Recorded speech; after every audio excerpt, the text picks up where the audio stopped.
تو مفتی سلمان ازاری صاحب کی ویڈیو ہم نے دیکھی تھی، ٹھیک ہے، اور بہت ممی کو بھی بہت اچھی لگی تھی ان کی ویڈیو، ٹھیک ہے. تو زبان کے اوپر ہے ان کی کہ اب ویڈیو کو دیکھتے ہیں اور کیا بتاتے ہیں، ٹھیک ہے. تو ویڈیو اسٹارٹ کرتے ہیں. برادران ملت اسلامی، السلام علیکم ورحمۃ اللہ وبرکاتہ. الحمد للہ وکفا وسلام علی حبیبہ المصطفیٰ، اما بعد فاعوذ باللہ من الشیطان الرجیم، بسم اللہ الرحمن الرحیم. فبما رحمۃ من اللہ لنت لهم ولو كنت فظا غلیظ القلب لانفضوا من حولک. صدق اللہ مولانا العظیم. بارگاہ رسالت معاب صلی اللہ تعالی علیہ وسلم میں درود پاک کا ہدیہ پیش کریں. اللہم صلی علی سیدنا و مولانا محمد معدن الجود والکرم وآلہ واصحابہ الکرام وابنہ الکریم وبارک وسلم صلاۃ دائمۃ سرمدا ابدا. عزیزان گرامی وقار، انسان کو اللہ تبارک و تعالیٰ نے جو خصوصیات عطا کی ہیں اس میں خاص طور پر زبان اور بیان کی خصوصیت بہت اہم ہے. شیخ سعدی رحمۃ اللہ تعالی علیہ فرماتے ہیں، تا مرد سخن نہ گفتہ باشد، عیب و ہنرش نہ ہفتہ باشد. جب تک آدمی بات نہیں کرتا اس کی اچھائی بھی چھپی رہتی ہے، برائی بھی چھپی رہتی ہے. زبان سے پتہ چلتا نا، انسان اپنے کلام سے، اپنی بات سے سمجھ میں آ جاتا ہے کہ کس کیٹیگری کا ہے، کس لیول کا ہے. اس کی گفتگو کے آداب اس کی حقیقت بتاتے ہیں، بلکہ یہاں تک کہ اس کے نسب کا بھی پتہ لگا لیا جاتا ہے اور اس کی تربیت کا بھی اندازہ ہو جاتا ہے. حضرت لقمان حکیم سے پوچھا گیا نیکی کس کا نام ہے، تو آپ نے فرمایا دو چیزیں اور بہت چھوٹی ہیں. نیکی دو چیزیں ہیں جو بہت چھوٹی ہیں. کہا کیا ہے؟ کہا کہ ملاقات میں لوگ اپنے بھائیوں سے مسکرانا اور نرم گفتگو کرنا. ساری نیکیوں کی جڑ ہے یہ، نرم گفتگو کرنا اور لوگوں سے خندہ پیشانی کے ساتھ مسکرا کر ملاقات کرنا. لیکن میرے عزیزو، یہ دو چیزیں بناوٹی تو بہت سارے لوگوں کے ساتھ آ سکتی ہیں، اخلاق تصنع جس کو کہتے ہیں، تکلف کے ساتھ بہت سارے لوگوں کے ساتھ آ سکتی ہیں. لیکن حقیقت میں جس انسان کی طبیعت میں یہ دو چیزیں ہونی چاہیے وہ کب سمجھ میں آتی ہیں؟ اس وقت جو مولا علی کرم اللہ وجہہ الکریم نے فرمایا کسی انسان کو اس کی حقیقت دیکھنا ہو تو غصے کے عالم میں اسے دیکھو. وہ اپنے آپے سے باہر ہوتا ہے، گالی والی اپنے مزاج بکتا ہے، کے وہ خلاف کرتا کس ہے. طرح بات کو سن کر کے تحمل رکھتا ہے. سب سے بڑا پہلوان وہ ہے جس نے اپنے غصے کو کنٹرول کیا اور اپنی زبان پر قابو پا لیا. ورنہ یہ وہ لمحہ ہے جب انسان پھٹ پڑتا ہے، جو دل کے اندر ہے سب کہہ جاتا ہے.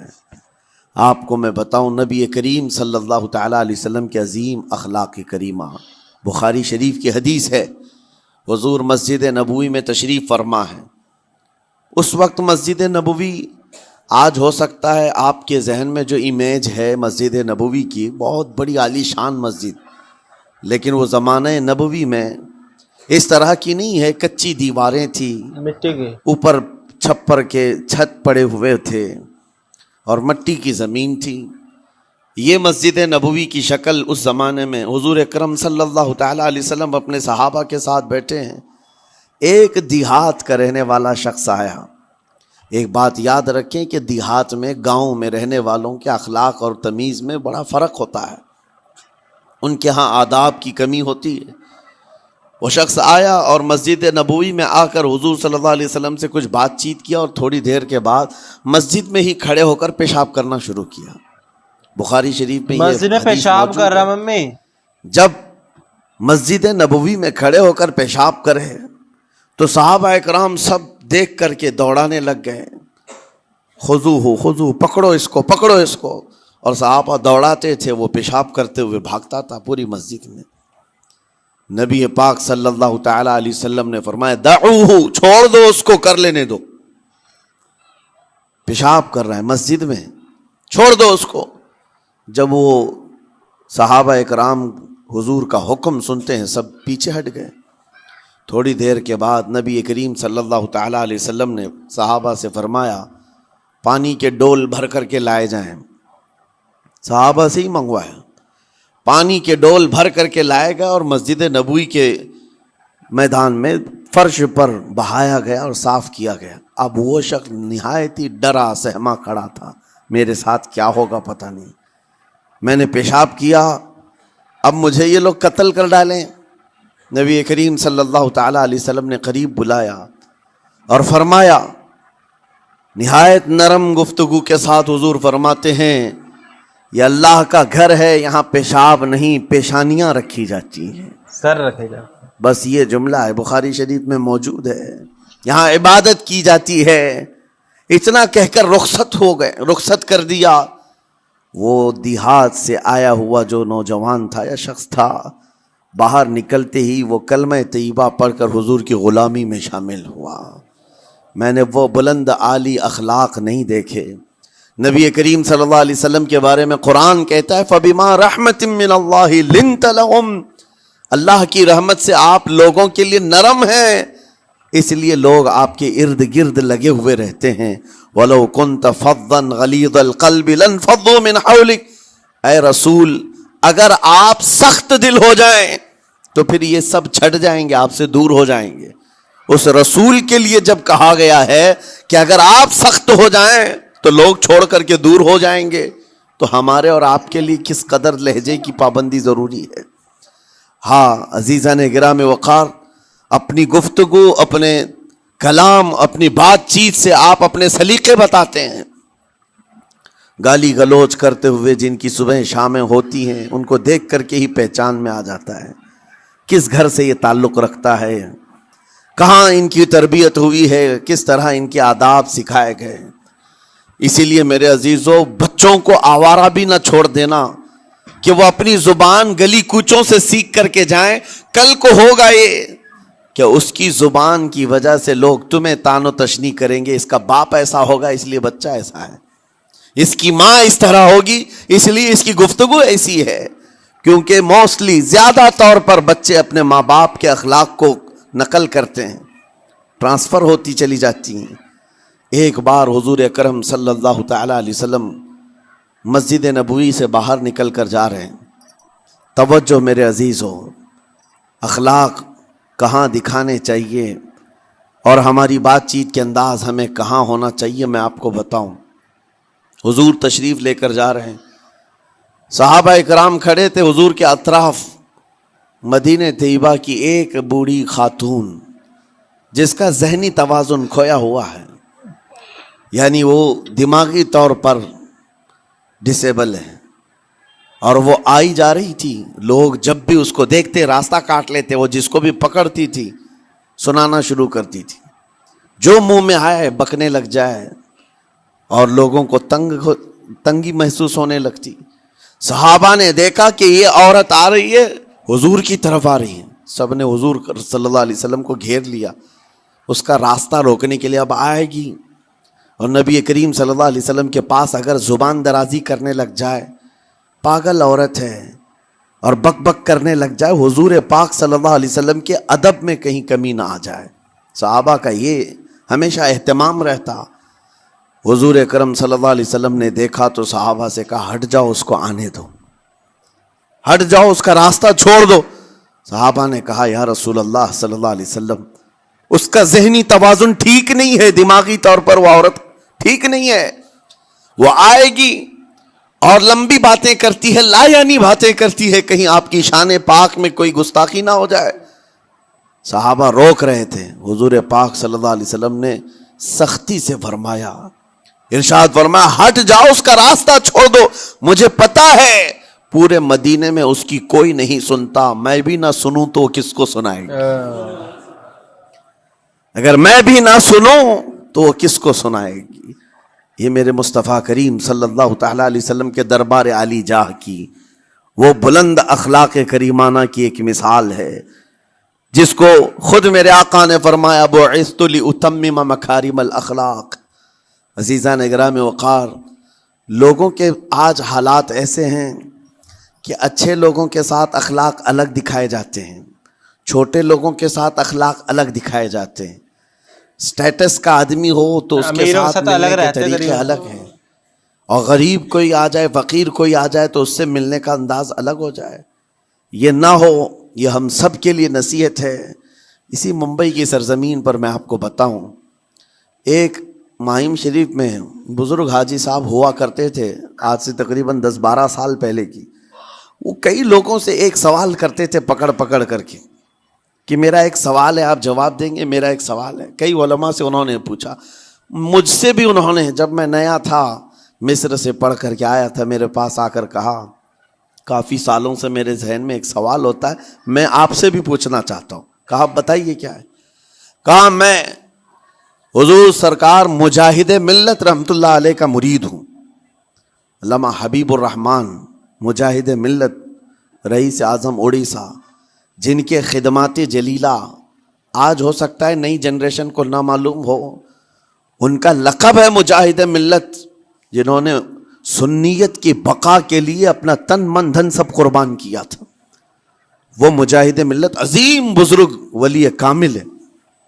فرما یہ حاجی صاحب کہتے ہیں کہ میں ایک نارمل آدمی تھا، کڑیا تھا، یعنی گھر بنانے کا کام کرتا تھا.